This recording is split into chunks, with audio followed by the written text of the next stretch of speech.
দেশের প্রেক্ষাপট চেঞ্জ হলে হয়তো বা কিছু আমরা জিনিসপত্র ক্রয় ক্ষমতার মধ্যে আসবে, কিন্তু আসলেই তা না। না, নিয়ন্ত্রণ তো সেরকম হচ্ছে না আমার মনে হয়। আমার এটা উপর থেকে এটা ঠিক করতে হবে, যারা এটা এই যে এলসি করে ওখান থেকেই কন্ট্রোল করতে হবে।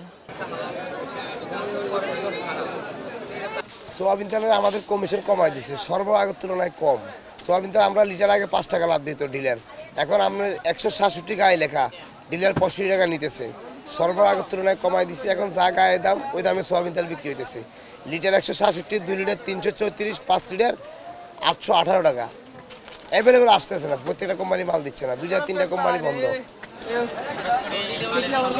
সংকট, দাম বাড়ায় ছাড়বে, কোম্পানির আবার দাম বাড়বে, বাড়ায় তারপর ছাড়বে।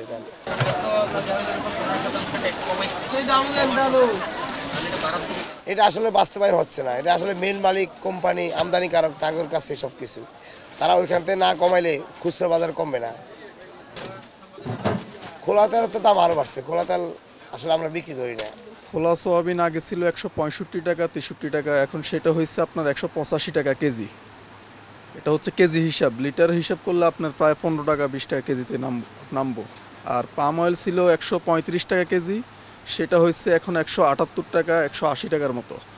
এ হারে আর কি কেজি প্রতি কেজিতে প্রায় 30 টাকা বাড়ছে। গত এক মাসের তুলনায় একটু জিনিসের দাম বেশি, যেমন তেলের দাম একটু বেশি। তেলে তো আজকে তেল নিলাম, তেল নিলেও বেশি, 815 টাকা নিল তেলের দাম। এরকম ডালের দামও বেশি। আলুর দামও তো বেশি, আলু তো 70 টাকা কেজি। মোটামুটি সার্বিক অবস্থা সব দিকে একটু খারাপ অবস্থা। যে অবস্থা শুরু হয়েছে এগুলো তো মানে সাধারণ মানুষের জন্য খুব কষ্ট। জিনিসের দাম বেশি, সব জিনিসের দাম বেশি, কোনোটা কম নাই। এক সপ্তাহ ধরে একই দাম আছে, 80 টাকা 80 টাকা পেঁয়াজ। আর আলু হচ্ছে, আলু কত?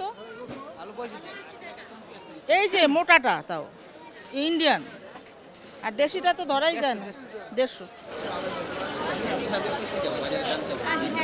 সার্বিক পরিস্থিতি অত ভালো না, কারণ বাজারের দাম যেটা, আর কাস্টমারকে যখন আমরা ক্যাটারিং সেন্টার আছে ওখানে খাবারের দাম তো অনেক কম বলে, তো খাবারের দাম ওই আগের চিন্তাই করে, কিন্তু বাজারের দামের সাথে খাবারের কোনো সঙ্গতি নেই। যে কারণে এই যে আমাদের ওই পেঁয়াজ না দিয়ে এখন এই পেঁয়াজ ইউজ করতে হয়, এই অবস্থা। না, নিয়ন্ত্রণ তো সেরকম হচ্ছে না আমার মনে হয়। আমার এটা উপর থেকে এটা ঠিক করতে হবে, যারা এটা এই যে এলসি করে ওখান থেকেই কন্ট্রোল করতে হবে।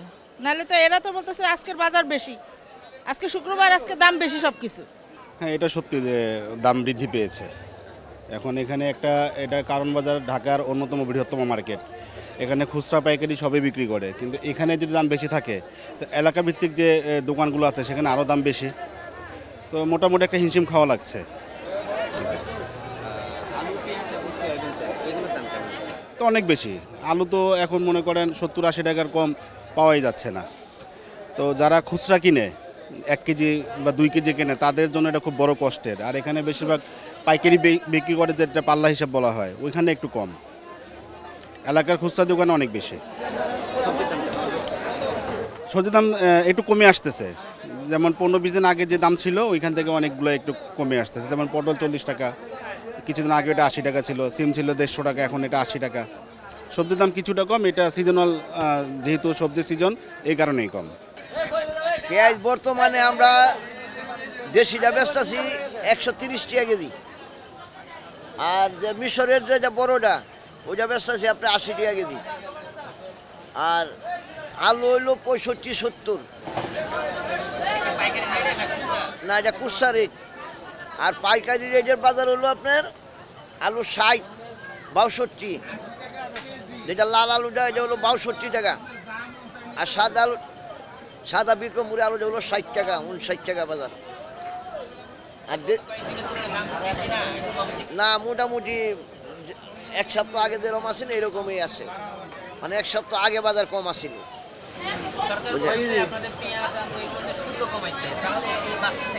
1 টাকাও কমে নাই বাজার, পাইকারি বাজার আরও বেশি। ইন্ডিয়ান পেঁয়াজের বাজার বর্তমানে 110 টাকা আজকা পাইকারি বাজার, খুচরা বাজার হলো 120 টাকা।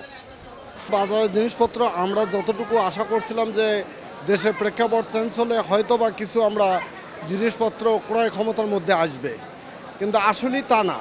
দেখেন এখনকার বাজারে আলু 70 টাকা, পেঁয়াজ 140 টাকা, কাঁচামরিচ 200 টাকা। আমাদের ক্রয় ক্ষমতার বাইরে চলে গেছে ভাই। এখনও যে আশা করছিলাম ওই আশাটুকু আমাদের এখনও পূর্ণ হয়নি। তাই আমি দাবি জানাবো আমাদের প্রধান উপদেষ্টার কাছে, যাতে ক্রয় ক্ষমতার মধ্যে আমরা চলতে পারি, এই আশাটুকু করব। ধন্যবাদ।